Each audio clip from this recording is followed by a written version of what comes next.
On a day like today, that's a bit overcast and a little bit grey, I say you have to look forward to the things you're doing throughout the day. Take a little bit of joy in them. So I am delighted, no, I am vibrating with happiness to introduce you to the Toyota Proace medium van. Now this is the fourth van that we've reviewed that's built on the PSA Group's EMP2 platform. And it also means that today we've done the full house. We've done the Citroën Dispatch, we've done the Vauxhall Vivaro, and we've done the Peugeot Expert. So today, let's see how the Toyota Proace handles the Vanarama Road Test. Before we get started, I just wanted to say that I sincerely hope you enjoy this review, and if you do, give it a like, and don't forget to subscribe to the channel and click the bell to get notified whenever we post new content just like this. And if you're in the market for a brand new van or pickup truck, head to vanarama.com and check out the deals. Now, with all of that out of the way, let's start at the front where we always do. Now, first impressions, this is the first of the EMP2 platform vans that I've seen that actually looks a little bit different. And you know what? That's not a coincidence. When PSA Group and Toyota were talking about sharing this platform, Toyota said, we'll do it, but we want our Proace to look different. And I think they've absolutely nailed it. Just look at this huge Toyota badge on this black gloss and metal grille that pulls your eyes around into these massive headlight clusters that are not only bespoke and huge, you've also got your own washers at this trim level. Now this is the design trim level, which means you get all of these nice little features like the metal and this kind of brushed aluminium around the splitter. And that's not where the differences end. On the other EMP2 platform vans, instead of these nice body colour panels here, you just have black plastic all the way around. But Toyota said no. We want this area cut out. We want fog lights right here. We want to make it look different, and I think they've absolutely nailed it. It looks a lot less snub-nosed at the front and actually feels like it's jutting out a little bit further. It's very cool, very imposing, and even when it's standing still, it looks like it's in motion. Love it, absolutely love it. Check out as well these excellent alloy wheels. These 5-spoke alloys are very cool. At the lower trim levels, you do get steel wheels. It's not a deal breaker, but why go for steel wheels when you can have alloys? Also at this trim level you get these body coloured wing mirrors, which I think are really, really nice, and they also have your blind spot monitor warnings on them. So if there is anything in your blind spot, a little light goes on, keeps you safe. And the whole side of the van just looks cool. I mean, look, there's not a whole lot of differences down there, but you should have noticed these. Look at those chrome door handles. Don't they look cool? Really, really cool. So let's track round to the side and just have a look at the back. And because this is a press vehicle, of course, Toyota's press department left this badge on right here. It says that what van voted it their medium van of the year in 2018. And fair play. If you've won an award like that, shout about it.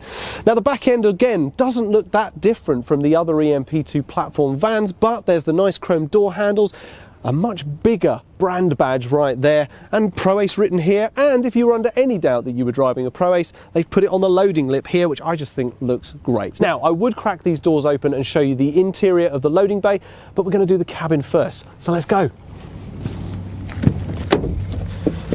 Okay. So here we are on the inside, and if you think back to our reviews of the Citroën Dispatch and the Vauxhall Vivaro, the other PSA Group platform sharers, this interior is going to look a little familiar. But I think that familiarity is kind of skin deep. Toyota have done a very good job of adding some bells and whistles. Now, this is the design trim level, so you do get some nice bells and whistles. Now, let's start where we always do, with the steering wheel. Now the steering wheel is the same nice black durable plastics that you've seen in all the other reviews, but you've got all the controls. You've got on the left hand side your controls for the driver information display and your audio controls, and on the right hand side you've got your controls for the radio stations and the screen over here, and also your voice control. Now there's a button for voice control right here, and there's also a button for voice control on the end of this stalk right here, so whichever one you want to use, go ahead and use it. It's up to you.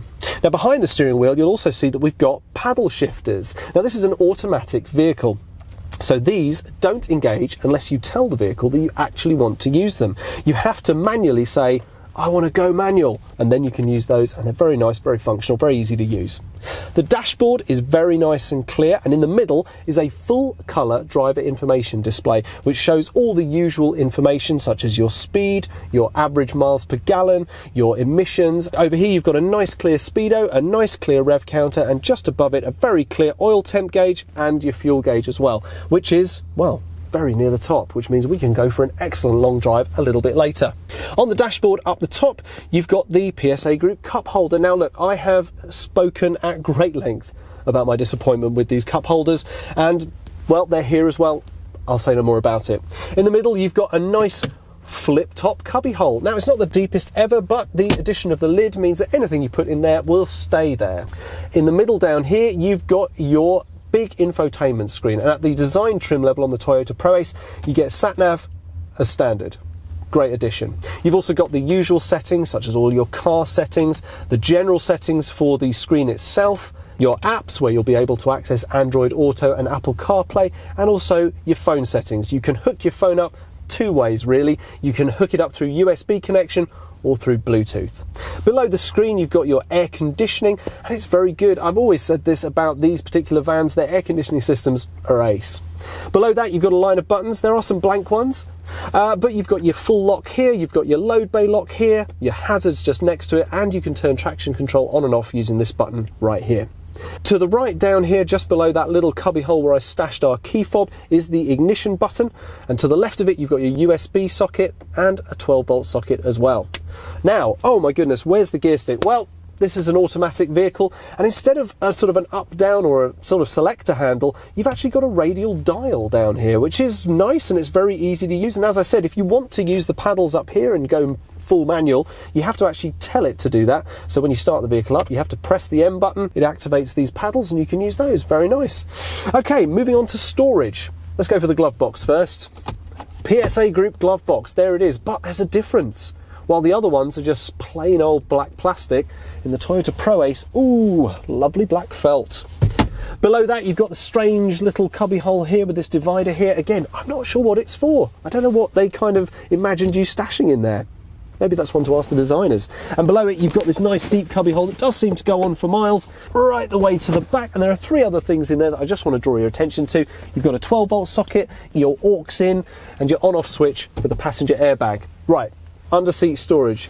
This one, you pull it forward and it reveals a cubby hole that you could fit probably a couple of sandwiches, maybe a couple of digital devices as well. But this one, if I use the power of my mind, rises up and is your load through. Now, this increases the loading bay's length from around 2.5 metres to 3.6. If you've got any longer lengths of metalwork, piping, timber, just shove them through there. Perfect. Really nice addition. Now, just fold these back down. Look at that. It's a nice, easy mechanism as well, that. I've got one more thing to show you up here. Fold that down and here is the familiar mobile office. You've got this clipboard that folds out and the bungee cord to hold documents in place, and a little cubby hole back there for business cards, maybe a couple of pens. Just fold that up and put that away.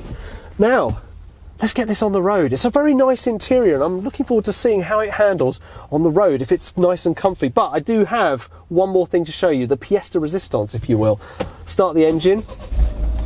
And here comes the heads-up display, which shows what speed you're going, and you can move it around using these controls up here. You can put it higher, lower, brighter, darker, depending on whether you're driving in daylight or nighttime.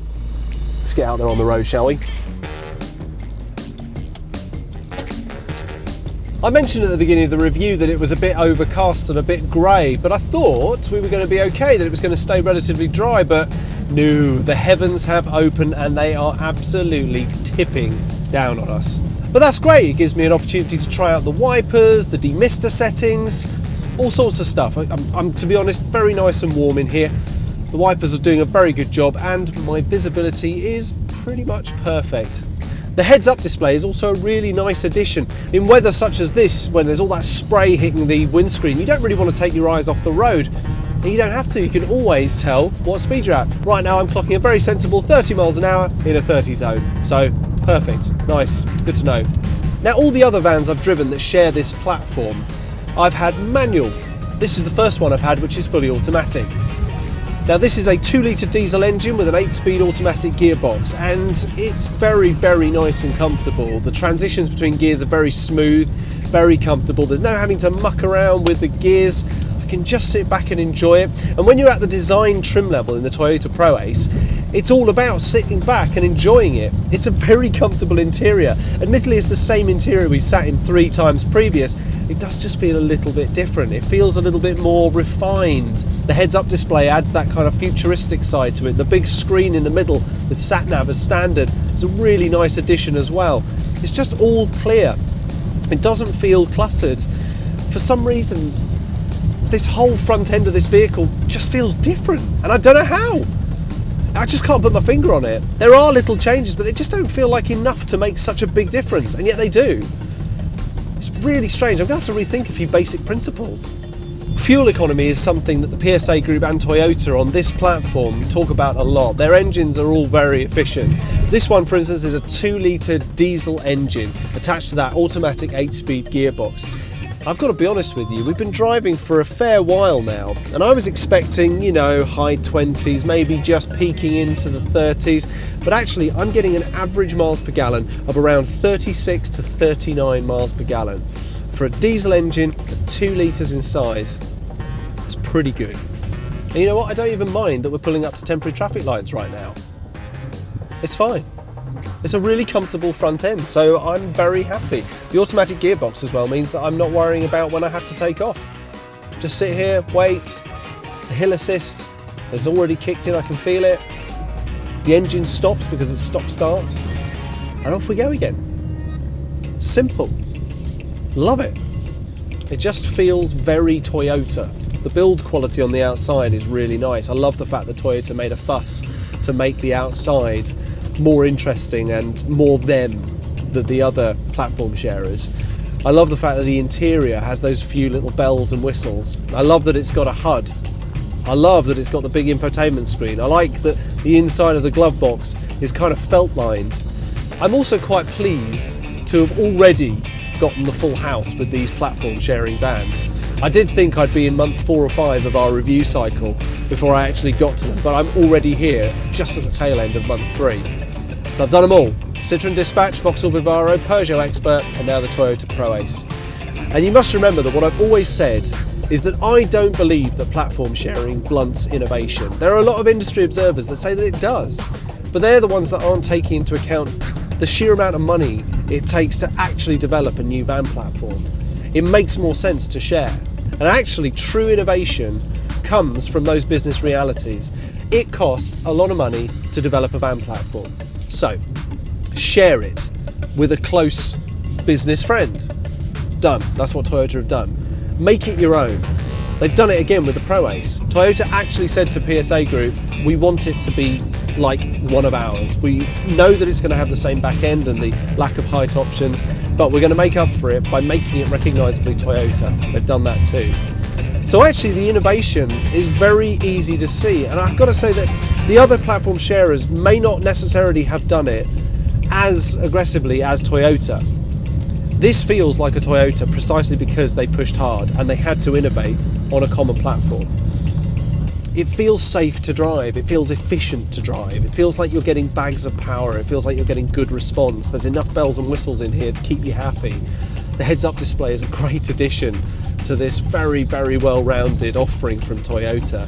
The design trim level is definitely the trim level I would recommend to anyone. Not only does it have rear parking sensors, it has front parking sensors, it's got fog lights, it's got a really nice looking front end, it's got a splitter, it's got the name Proace on the front, on the back, on the doors, on the loading lip.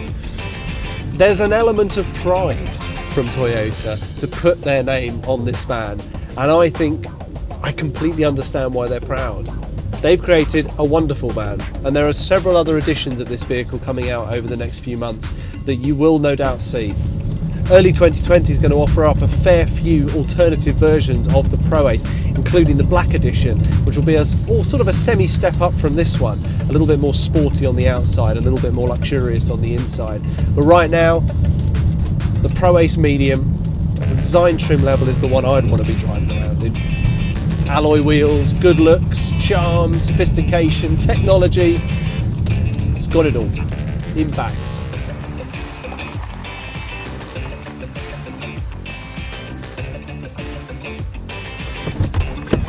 Well, that was a very nice drive, but all good things must come to an end. As I come round to the back end of this loading bay, I'm just going to open one of the two side sliding doors. And when we get to the back, the doors, as you'd expect, open to 90 degrees. But when you disengage the slam locks, They open up to a full 180 degrees, just like this one here. Okay, so dimensions wise, the door at the back is 1.2 metres wide and 1.2 metres high. The loading bay itself is 2.5 metres long. If you open the load through though, that extends to 3.6 metres. That is really, really good. In terms of width, at its widest it's 1.6 metres, and just between the arches that's 1.25 metres. If you come around with me to the side sliding doors, I'll show you that these are 0.9 metres wide and 1.2 metres high. And because this is the 2-litre diesel version, the payload is 1,400 kilograms. Now that really sets this van apart from its competition, you know, aside from all the other vans that share the same platform as this one. But speaking of the competition, let's take a look at some of the other medium vans available in the sector right now. First up, it's the Citroën Dispatch, Peugeot Expert and Vauxhall Vivaro. Now this group are close relatives of the Toyota Proace and a bit of a mixed bag with plenty of choice of tech and looks, even without the option of different heights. However, each brand has done a great job giving each one a different vibe despite sharing the same platform. Next up, the Renault Trafic, the Nissan NV300 and Fiat Talento. Now this bunch of relatives have an edge with different heights available, but their payloads need a bit of work. Overall, there's a lot to be said about this bunch of hard-working vehicles, but the one you pick will depend on the features you prefer. The Mercedes-Benz Vito. Now this is the luxury option. With tons of variants available to choose from, you do pay for the 3 spokes, but then haven't you always? The VW Transporter. Now anyone who knows me knows I love this van. It's great looking and very user-friendly. The payload is, in my opinion, the only place it very slightly underperforms. And finally, the Ford Transit Custom. You cannot talk about medium vans without mentioning the UK's bestseller. It's the top performer down to price, function, running costs, and hybrid and all-electric versions are on the way. So there you go, a lot of choice and some truly strong contenders. In the end, make your choice based on the job you need it to do, and when it comes to medium vans, you won't go wrong. So, how do we finish this one? Well, as the day got wetter and wetter, the review itself got brighter and brighter, and that's not just because of the excellent colour of this vehicle's paint job, which I really like. It's because this is the first of the EMP2 platform sharing vans that I've reviewed that felt complete. It does, it just feels like the whole complete package, from this gorgeous front end to the comfortable technology-filled cabin and the excellent loading bay. Now, people say that platform sharing blunts innovation in commercial vehicles, but take a look at this van, the Proace, and you can see that that is just not the case. I would recommend it. Maybe even over the other PSA Group vans, the Vivaro, the Expert and the Dispatch. But it's not really up to me. What do you think?